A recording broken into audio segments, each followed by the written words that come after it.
He's an engineer at heart. He's a mechanical engineer, an engineer at heart. And I will tell you a little heartfelt story. When I worked for ITT, technically the company I work for, Xylem, is an offshoot of ITT, 41 years. But when I was at ITT, Jim came to our headquarters and sat down with all our executives. And you'd think, well, he came there to pitch PTC, and he's going to talk about the software. The first thing he did was he talked about the user group and how it helps. And he used an example. He was building an airplane. And he was talking about how he uses those communities to help him build. It was more helpful in many cases than the actual company that made the airplane. And that was really, I can remember the executives going, wow, why is he saying this? Well, it was really, really important to understand that it is a community. It's not just buying software. We could all buy it, but it's how we use it and how we share those best practices. So I really appreciated that. That was really impressive. I'm sure no other CEO of a company has ever done that I know of. All right. So what I'd like to do before we get started with the talk is to recognize Jim. And so, Jim, if you could come up, thank you.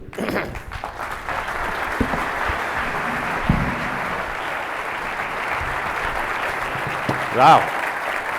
Look at that. And we had something special made for Jim. Pull this out of the way. Yeah, thank you.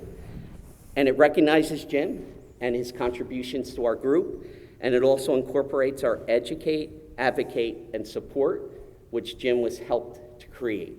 So we thank you so much for this. Yeah, great. We really do. And years ago, Jim gave us an award for our contributions, and this is our kind of return to him. So thank you. We'll take a few pictures. All right, thank you, Ron. Yes. Oh, yes. Okay. She wanted to be there. Oh, okay. We don't want to break the glass. What was that? Oh. I got it. You got it? Okay. Sorry, I wasn't wearing a lavalier. But we don't want to, it's a beautiful piece of crystal, and hopefully, Jim, you'll for sure. I know just where I'm going to put it. All right. All right, thank you so much. All right, you'll take that? Yeah. Okay, well, hopefully I'm going to hit this B button, and it's all going to come to life. Did that work? All right, great. So, title, I Want to Be a Cowboy. It's an old song, came out in 1985. I don't know if you remember it. You know, I want to be a cowboy. And you can be my cowgirl. So this is going to be kind of a fun theme of my talk today. It'll make more sense by the time I get to the end. But, you know, when Ron asked me if I'd come and talk, I said, yeah, I mean, like, this is my biggest group of fans. I mean, really. And I'd love to have, thank you.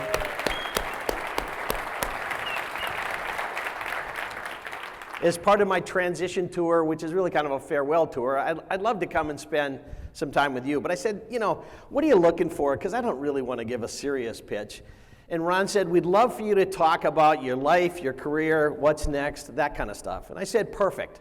I'd love to do that because that's what I'm thinking a lot about right now. And, you know, to be honest, I have 21 days left in terms of affiliation and employment with PTC. And so, you know, it's kind of like too late to start some big strategic thing. I mean, it doesn't make any sense anymore. So I'm excited to tell you a little bit about what makes me tick and how I grew up and how I got to be CEO and so forth. It's kind of, hopefully you'll find it interesting. So let's start here. I grew up in rural Minnesota on a dairy farm with 6 older sisters and 1 brother. So that's the family. Actually at Grandma's house. And if you look, I'm that boy in the front row with the green shirt on. And that boy in the middle of the front row is my brother Howard, who many of you know because he works for PTC. Now, if you're a dairy farmer, you kind of count on boys for help. And, you know, my mom and dad went 0 for 6, but they kept trying, and finally they did score some points, put some points on the board. But anyway, it was a great family. We're all still alive and well, with the exception of my mother, and you know, it was very, very close-knit family. Now, there's a couple things I want to tell you about growing up, passions that sort of affect who I am and who I want to be going forward. The first one, a couple of very old pictures here. The picture on the left is me as a little boy, and you'll notice I have a tractor in my hand. And I snuck into a picture that they were taking of Mom and Dad, because I like to get my picture taken, I guess. But, you know, that tractor is very symbolic to me, because it turns out I like agriculture a lot. I like farming. And the one on the right side is the cowboy. That was Christmas when I got my new bouncy horse. And you might notice I have the chaps and the hat and the six-shooters and all that. And that's my sister Julie to the right of me there. She always jokes, why were you shooting me? And I think I was shooting past her, but anyway. You can't really see, but she has her new Christmas guitar and a Bonanza sweatshirt on, which kind of dates this whole thing. But anyway, so growing up, like being born on a farm, raised on a farm, my dad ultimately exited farming during one of those periods where he wasn't making any money and could barely feed the family, which is why I'm the CEO of PTC today, because as the oldest male in the family, I otherwise would have been running that farm. But my dad said, I give up. We're not making any money. He was actually in a partnership with his brother, and they had two families to support, and they just said, it's not working. They sold the family farm, and then my dad got a job doing construction. So one of my passions is agriculture, ranching, farming, whatever you want to call it. The second passion, I'll show you a couple of photographs, is kind of what led me into engineering. So it's a bad photograph, but that's me holding the drill in my hand and my dad kind of guiding me through some procedure. Because I liked doing things. I always liked, let me do that. It's kind of funny because my wife and I have a daughter named Abby, and she has the same thing. In fact, she called it Abby Do. So whenever you're doing something, she'd say, Abby Do. And that meant, get out of the way and let me take over. So this is probably where Abby Do came from. It was Jim Do. Here's a couple more pictures of me as a kid. That's me on the left in the sewing machine, fixing my pants or whatever. Well, Mom's got a sewing machine, and I'm going to figure it out and go make it happen. So I did. And then on the right side, my family was building a new house, and they were putting in a block basement. And so that's me with, I don't know if you can see in my right hand, a trowel full of cement, because I was going to go lay a few blocks myself too. So just wanted to say, growing up, I was very much a hands-on guy too. And so that led, when I graduated, look at all that hair, by the way.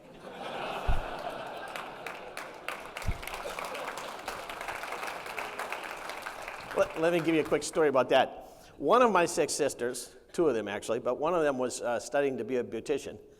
And she convinced me that I should have a perm in my hair.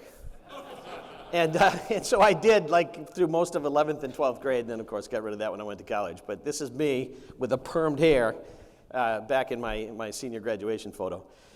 So you notice I also have the yellow rope around my neck, which means I was a pretty good student. So I decided I want to be an engineer. I'm not even sure what an engineer is, although one of my sisters, number 2 sister, had become an engineer. And on the first job she ever got when she graduated, she made a shocking amount of money. And so she was already graduated from college before I started.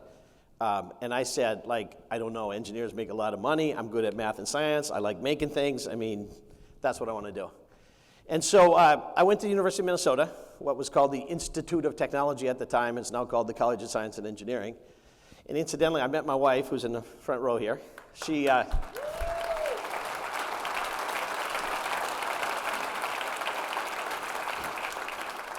Mary was the best student in the class, also a mechanical engineering class. I finally, took me most of my career there to get her attention, but I finally did. And so we got married. Mary went on to get a master's degree and a PhD in engineering. And then if that wasn't good enough, she got an MBA from Harvard as well. So there's been a lot of, let's say, expectation setting at home. Jim, what have you done lately? And now the funny thing is our daughter's at Purdue studying engineering as well. So we're definitely an engineering family. But anyway, I went off to college and became an application engineer, became working in the software industry, but really CAD software, PLM, or at the time PDM software. And after doing that for a couple years, at one point I was playing with the internet like we all did in the early, mid, late 1990s. And I said, this is fascinating technology. And when I think about how you could do PDM or PLM on the internet, you'd do it completely differently than all the systems work today. And by the way, I was the chief technology officer of Metaphase Technology, which was a company that later on became Team Center Enterprise. So I was already working on a pretty good product, but I said, hey, we need to just stop, because the concept of a client-server PLM system, I mean, that dog won't hunt in the future compared to what could be done with internet and web technologies. The company, tried to pivot left, but it was hard. We had customers, and they wanted more features added to the existing product, and basically they said, Jim, we just can't do that. I mean, we can do it over a long period of time, but just can't pivot and do it right now. And I remember being troubled. I said, well, somebody's going to start a new company building web-based PLM. And after I thought about it for a while, I said, well, maybe that could be me. Now, I'm just a mechanical engineer. I don't know much about business. I don't know how to raise money. I don't know much of anything. But I said, I'll figure it out. This is a big opportunity. I can feel it. I'll figure it out. I remember I went home and told my dad, Dad, I quit my CTO job because I'm going to start a company. And he said, oh my God, what are you doing? Ask if you can have your job back. Because he said, you don't know what you're doing. I said, I know I don't, but I'll figure it out. Now, the first thing I did, though, is I selected two pretty smart partners. Now, I don't know, some of you probably know Jim Heppelmann. He was definitely in this community a lot, particularly on the functionality side of PLM. And the second person, John Gibson, still works at PTC, and he's still considered the smartest software engineer in all of PTC. Just brilliant guy. So I really did well by selecting two people who, together with me, kind of gelled and made an interesting product. Now, what happened is we needed some money. And I didn't know how to get the money. That's part of what I had to figure out.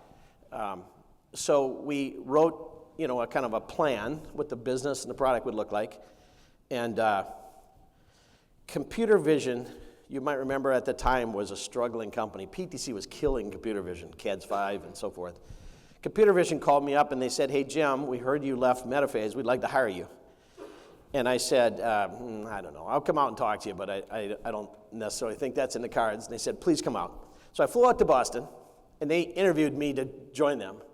And at the end of the day, after a long day of interviews, I said, I don't know. Your problems are so deep and wide, I don't think I can fix them.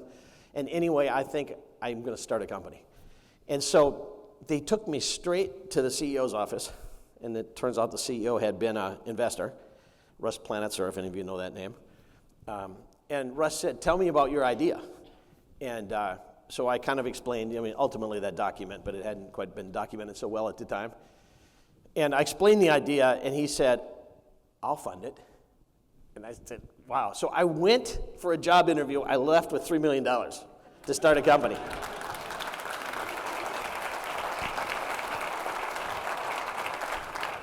Okay, then it got interesting because PTC acquired computer vision. So,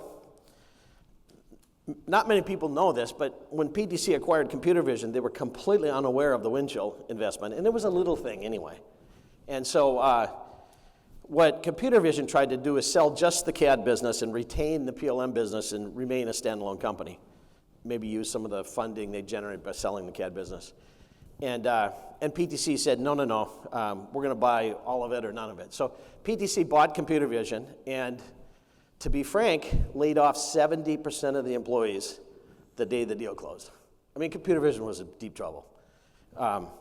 So, when you make a list of 70%, you start with 100% and you subtract 30%. Like, which 30% are we not going to lay off on day one? And so then they came to this Windchill thing. What's this Windchill thing?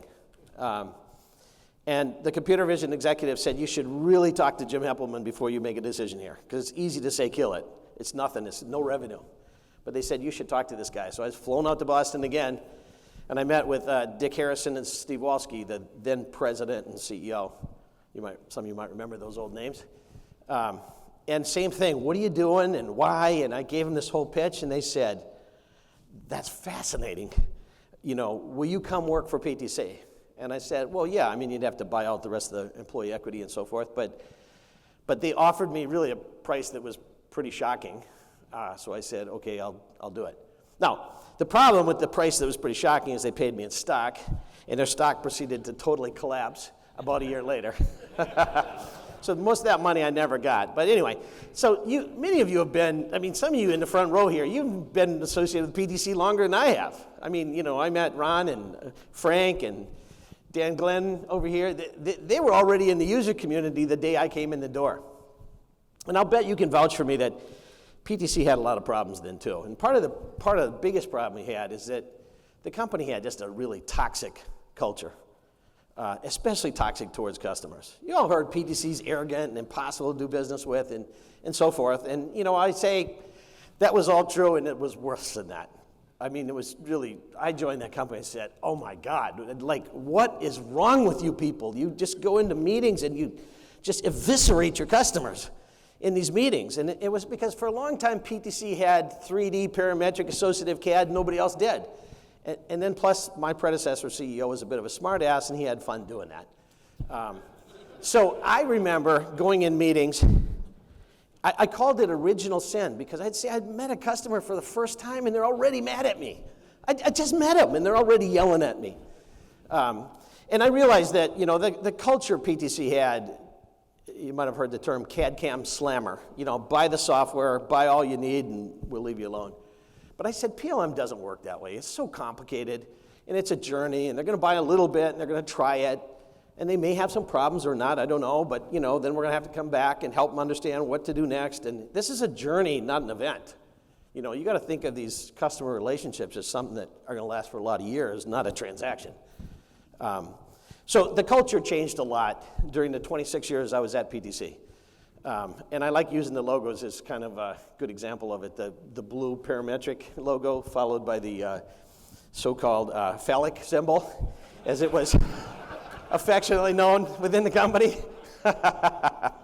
followed by the really boring type font. And then this logo we have today, which I absolutely love, you know, this yin-yang of physical and digital. That's really an awesome logo that not only looks cool, but it has like deep meaning that has to do with CAD and PLM and things like that.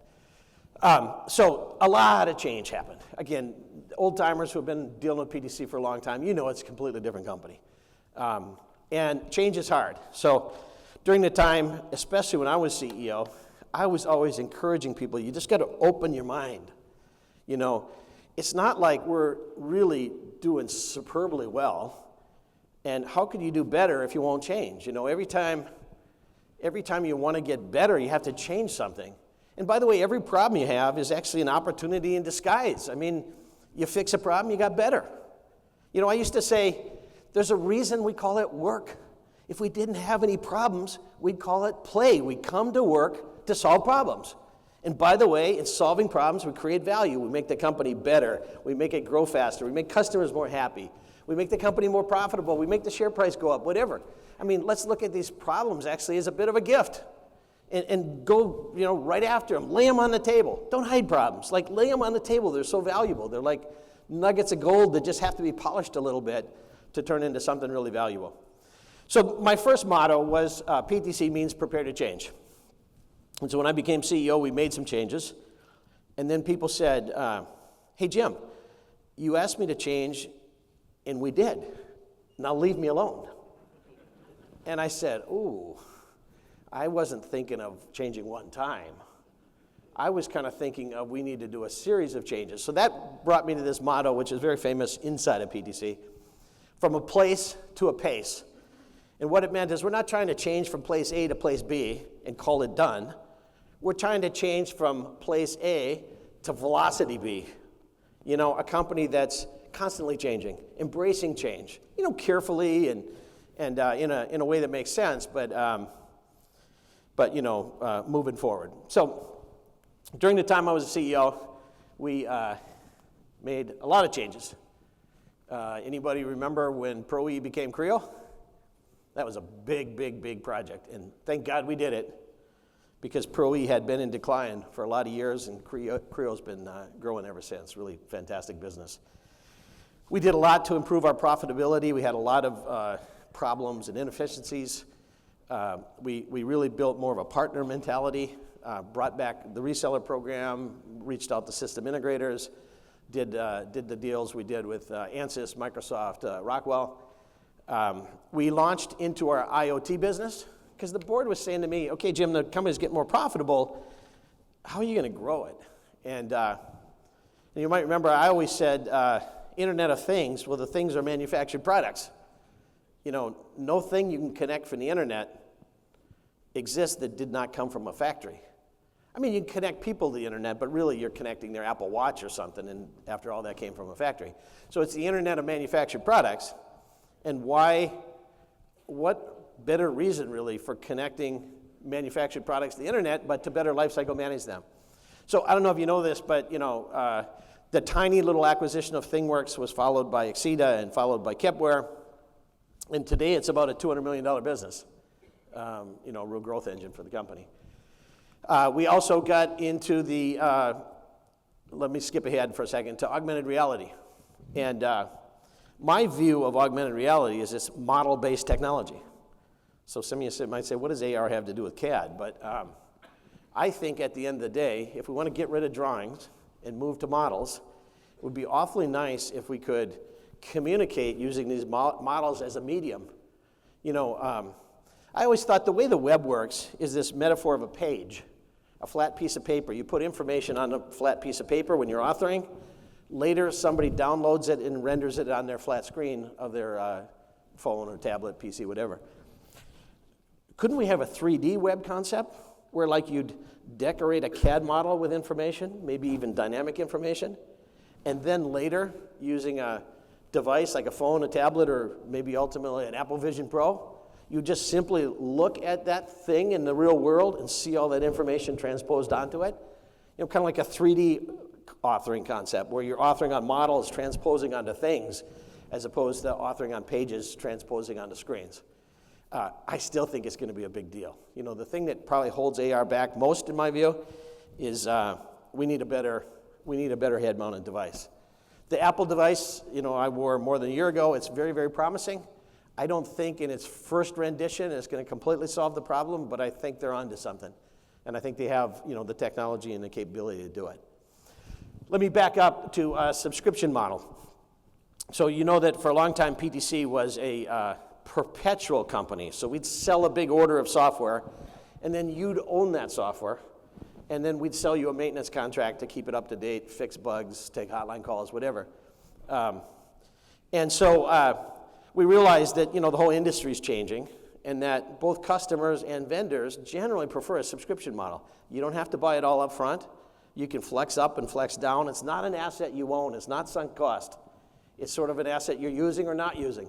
And if you like it, you'll use more, and if you don't like it, you use less. And it puts actually a lot of pressure on the companies like PTC to make sure that you do like it, because you can flex down without that sunk asset of owning a big bunch of software. Okay, so that was a big initiative, gut-wrenching, took about 5 years for us to fully implement, and we did, and did a lot of good things for our business. Looking forward, there's some unfinished works that I've started and I think are going well, but you know, will be finished under Neil's watch. First would be SaaS. So most of the software that is used by the people in this room from PTC is on-premise software. And yet most of the software industry for business-to-business software has gone to SaaS, cloud. So I think this industry is going to go to cloud, and some of you already have. So what we PTC said is, you know, we should think about how to be a leader on the cloud side of the fence. Otherwise, it's actually a risk to us. We could get disrupted by somebody who became a leader there. One of the first things we did is we acquired Onshape and Arena. Those were two pure-play software companies, CAD and PLM, and we said that will both give us the template for how to do this, but also, these are typically lower market products, it'll protect our flank. Instead of those companies coming up the market and attacking us, we'll be working with them to have them deal with a certain set of the market, you know, with Onshape and Arena, and then we'll keep Creo and Windchill positioned sort of mid-market and above. So that was good, but it led then to Atlas, which is the technology platform derived from Onshape to a degree, and then built into Windchill Plus, Creo Plus, Kepware Plus, and other Plus products to come. You might remember ALM. We realized some time ago that software, you know, the software inside a product is becoming more and more important, even relative to the hardware. Now, the hardware is still important. You can't fly in an airplane made of software. But The software is becoming more of a differentiation. It's becoming more of a source of problems. Like if your car doesn't work, it could very well be a software problem. It's a safety critical part of many different products. You could die if the software doesn't work right. So back in 2010, or 2012, I think it was, we acquired this company, Integrity, and built a nice business around that. But when we saw this Codebeamer product back in 2021, I think it was, I forget, we said, wow, that's special. And particularly what's special about Codebeamer is it does a much better job of adopting the agile practices that software companies use to allow agile to be used within, product companies that do hardware software products. So we're very excited about that, and PTC is very close now to becoming a standard in the automotive industry for software development tooling. And just to give you some examples, right now we have big commitments from Volkswagen, BMW, Mercedes, Renault. We have projects underway at Toyota, Mazda, Honda. We have a big commitment from Hyundai Kia. So we're really, doing a great job. Projects underway with Stellantis. We don't have the market cornered, but I'm just saying we're really becoming the name now for software development tools in the automotive industry. They're not only for the automotive industry. It's just that automotive industry has so much software, and it's a regulated industry, where safety critical concerns are a very big deal. And then finally, SLM. So we started SLM a long time ago with the Arbortex acquisition, and then later on layered in some other things, Servigistics notably. But always said, like, Windchill is a database full of future product possibilities. It can show you all the different ways some product we build next week could be configured. But if I say, I know we built 100 of them last week, how are those 100 configured? Then Windchill doesn't always know. And by the way, how do those 100 change over time after they're manufactured? Windchill sure doesn't know. So we said we need a system of record on the physical side, not just the digital possibilities, but the physical realities. And ServiceMax, I knew for many years, was that system. It just took me a while to get the planets to align so that we could do that deal. So anyway, lots of things happen. This PTC of 2024 is a very different company than the PTC of 2010 that I was chosen to lead. And I like this strategy a lot. I mean, I won't bother telling you about it because I'm sure others have. But this idea of best-in-class products that work together, in a connected way, that's the thread, throughout the life cycle of the product, with a system of record, Windchill, on the left side for all the digital representations, and a system of record on the right side, ServiceMax for all the physical instances. It's a great thing. And there's lots and lots of mileage we can and will get out of this. Now, I'm going to back up first here. A point I didn't make is, as we went through these changes, what happened is they didn't all work perfectly, but some of them worked perfectly and all of them worked well. And so each time we made a change, we got a little more growth, and sometimes we made a series of changes, also not shown here, that made us a little bit more profitable. And we make another change, get a little more growth, a little more profit. And so during the time that I was the CEO, the profitability using 3 years before I was the CEO compared to the last 3 years I was the CEO, the growth rate increased 17 percentage points. And the margins increased 20 percentage points. So we went from being low growth to being high growth, and we went from being low profit to being high profit. That was pretty exciting. And I think it made change easier and easier because we got positive reinforcement. Okay, so shareholders, it turns out, like this strategy. They like what we accomplished, and you can see it in the share price. This is just PTC's share price over time. The kind of mountain on the left, the smaller mountain, that was when Pro-E came to market, was the only CAD system. Then the decline was especially the disruption after SolidWorks and other products came on the market, maybe easier to use, lower price. We kind of drifted sideways for a long time, and then thanks to that series of changes, you can see the company now, believe it or not, is about 10 times more valuable than when I took over. So the market cap went from a little over $2 billion to a little over $20 billion in that period of time. So that's great. And then the last thing to look at is if you compare PTC to all public software companies. So these little things here, it's a little hard to see, and I know that. but it's not that important. They're all logos of public software companies. So for example, pretty close to the center, you might see a blue cloud that looks like Salesforce.com, okay? And the farther right you are on this chart, the better performance the company has in terms of growth and profitability. And the higher up you are, it'd be the higher your share price is on a multiples basis, multiple of revenue or multiple of profit. So PTC is at the nexus of those two red dashed lines. And you can see that's pretty far to the right. So actually growing faster and more profitable than most software companies.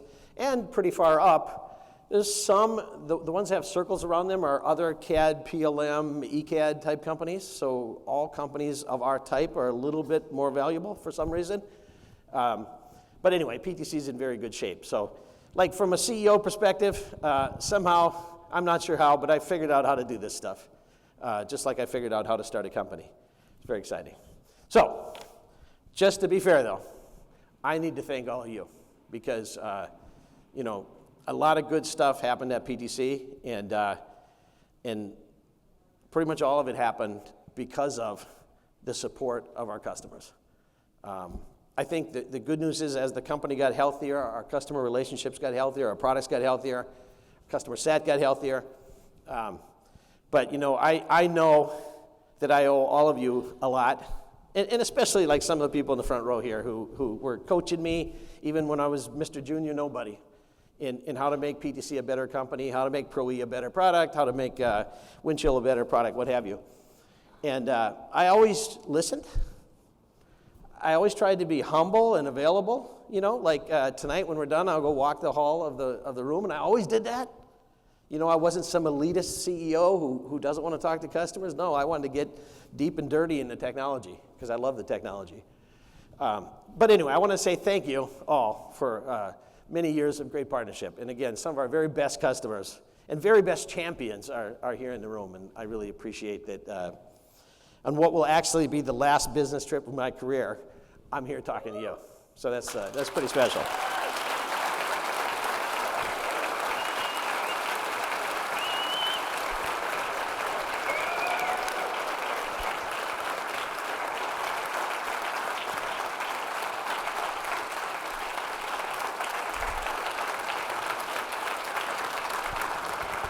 Thank you.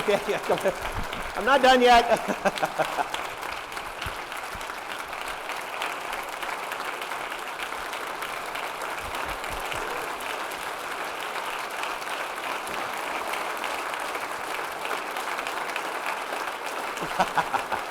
All right. Thank you. So, kind of transitioning a little bit. So, even all the while I was this tech guy, chief technology officer, chief product officer, chief executive officer, turns out I never let go of that country stuff. In fact, these pictures are taken from my home in the Boston suburbs. I actually lived on a farm and raised cattle in the Boston suburbs. What happened is, I had to keep it a little bit of a secret because people would think it was too weird. But what happened is, my wife and I decided, well, it all started with our daughter wanted a swimming pool. And we went and looked at some houses with swimming pools, and we didn't like the swimming pools, and then we said, maybe we should build a house. We could probably afford to build a house. And we looked around, and in this town of Dover, Massachusetts, where we lived at the time, there was a 21-acre lot with an old farm on it that was just fallen in complete disrepair. And the developers had salivated all over this lot for many years because it could subdivide it into 20 houses. But it turns out that there was a conservation restriction that said this 21-acre property can only have one house on it. So it just destroyed the value, no developer would touch it. But I said, you know what, maybe we could buy this lot, maybe we could build a new house, tear down the old one, maybe we could refurbish the whole thing and turn it back into a farm, kind of a gentleman's farm, a really nice farm. And we did that, and so the picture on the left was if you're sitting on our patio looking out at the backyard and the pasture beyond that. And it was just so awesome. Our daughter really, really took to this stuff. The picture in the upper right is her sitting on the back of a mama cow as we're checking on the baby that was born just a day or two earlier. And of course, the picture on the lower right, which is not technically that safe, is my daughter riding on the tractor with me. But anyway, our daughter really loves this stuff. I mean, totally, tells her college roommates, I grew up on a farm and all that. We're like, you didn't really grow up on a farm. But she really loves it. And the thing is, these pictures are kind of old. I think the upper right picture, she was probably 13, I don't know. But she's 19 now.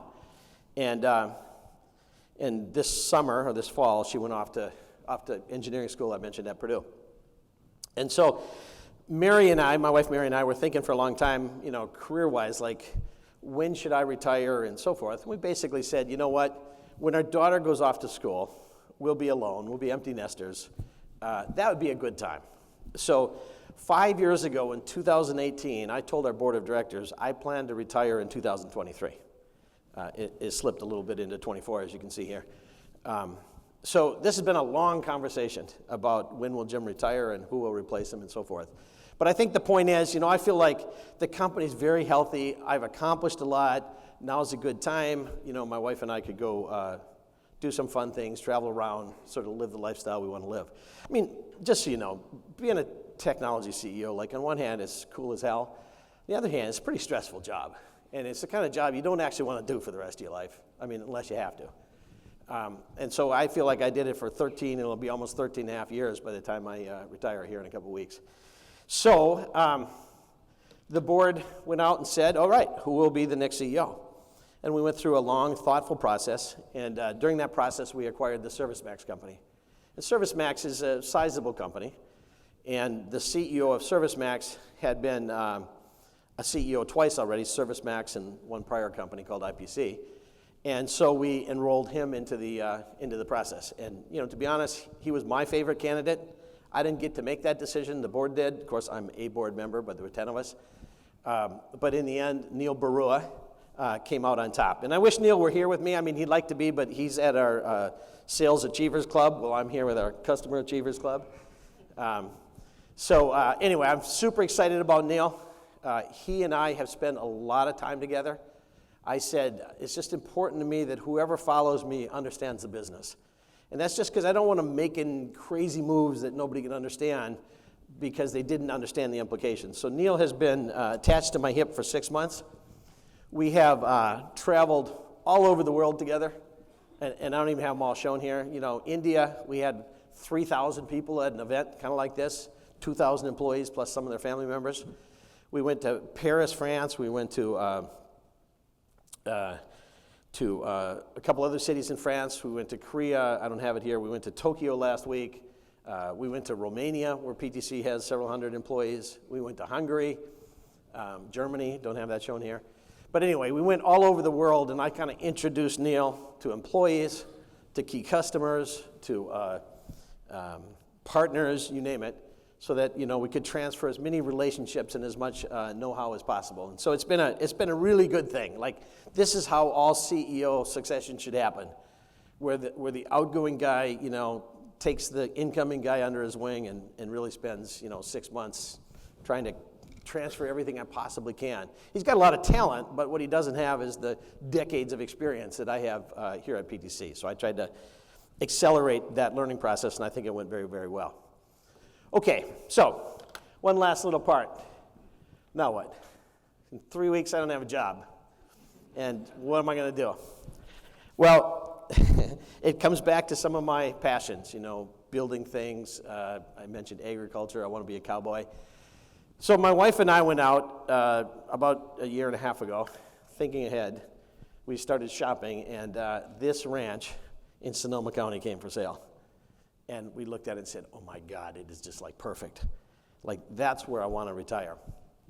So we purchased this ranch. It's 350 acres, which, well, I should first say, Mary said to me, what do you want to do when you retire? I said, well, like, live on this little farm in the suburbs. And she said, I know, but I mean, don't you think you could get something a little bigger in a place that had a little bit nicer weather?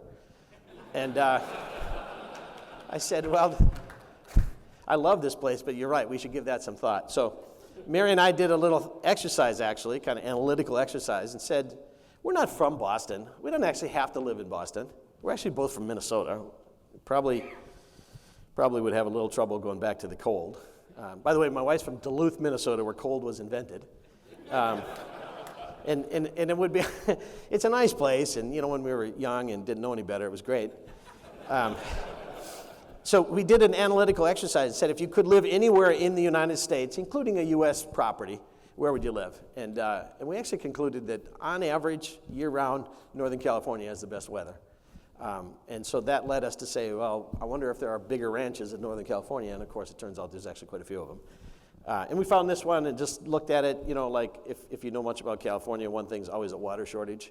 This property has lots of water. You can just see that in the picture. The views are awesome. You can't see it, but under the word county on the horizon, if you could zoom in on the screen, is the city of San Francisco. And under the word Sonoma, just a little to the left, if you could zoom in, is the city of, help me out, Mary, just to the left of San Francisco, across the Bay Bridge. Oakland, yes, thanks, sorry. Drawing a blank there. So, I mean, you can actually see 50, 60, 70 miles from the top of this hill we're on. So that's pretty exciting. Now, what are we going to do there? Well, first of all, maintain the place, but the next thing is ramp up my cattle business again. When we sold when we decided to buy this property, we sold our other farm in Dover, Massachusetts, and with that, of course, had to sell the cattle. We didn't have any place to put them for a couple years. But we're excited to get back into it. Again, it's really a cattle and wine ranch, and that brings me to the next piece. Mary and I just planted, or I should say arranged to have planted, 7 acres of Pinot Noir, which is Mary's favorite, and 5 acres of Chardonnay, which is my favorite. Now, the wine takes a few years to get to the point where there's a crop to be, harvested and so forth. By the way, we're in the grape business at this point, not the wine business. Turns out that's a little bit more complicated. Maybe down the road, but for now we're going to, try to grow and sell grapes. By the way, off 12 acres of wines like that, of vineyards like that, you get about 40,000 bottles of wine. So I mean, it's a fair amount of grapes, actually, more than you'd think. Which is why we'll just sell them for a while and maybe dabble a little bit on the side until we figure out what to do. We're not moving there immediately. The house really needs some pretty serious renovation, so it's probably a year or two before we kind of completely move the family headquarters out there. But anyway, we're getting it prepared for that day. So I'm going to be a cowboy. I always tell people, I always wanted to be a cowboy. I'm finally getting close. So maybe I'll close on that.